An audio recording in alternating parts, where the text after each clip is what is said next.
Today, we're in Kentucky, the birthplace of the iconic old-fashioned cocktail.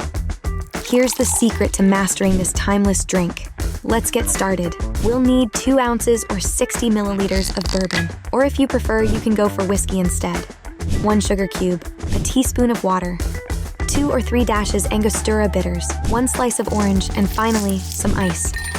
The tools we'll need are a mixing glass, a bar spoon, a jigger, a vegetable peeler for the garnish, and last but not least, an old-fashioned glass. Let's start putting it all together. First, prepare the glass. Place a sugar cube in the bottom of the old-fashioned glass. Add a splash of water and 2 or 3 dashes of Angostura bitters on top of the sugar cube. Stir the sugar cube with the bitters until they're dissolved. Then it's time for the bourbon or whiskey. Measure and pour the bourbon or whiskey into the glass. Gently, fill the glass with ice cubes.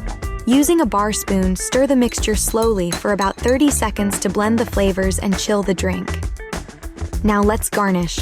Take an orange twist and express the oils over the drink by pinching it over the glass. Rub the rim of the glass with the peel to infuse the aroma. Drop the orange twist into the glass or hang it on the rim for presentation. And there you have it, the classic old-fashioned cocktail. I'm curious, which one did you go for? The bourbon or the whiskey? Please let me know in the comment section.